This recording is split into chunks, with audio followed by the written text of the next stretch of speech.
Hospitals in the US are stretched to their limits battling the coronavirus. A financial crisis is also looming. They're losing billions of dollars and laying off or furloughing healthcare workers.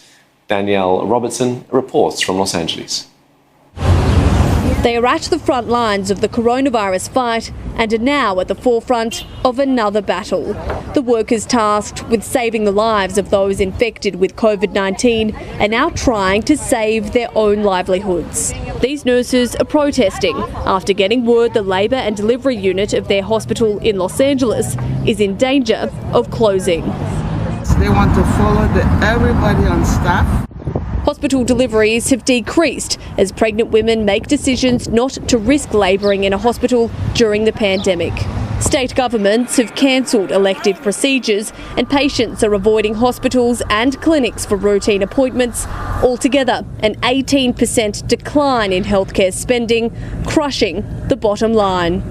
Especially if this drags on for much longer, there's really not going to be any type of healthcare worker that's not impacted.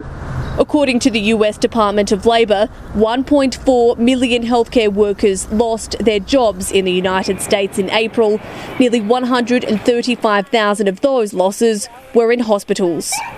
Clinics and paediatric practices are also struggling for survival. The week of March 16th, we saw 40% of our normal patient volume. So as a practice, we're PPO practice, so we only get paid for people we see. And so to suddenly have 40% of your patient volume and go down is a pretty stark change in terms of finances.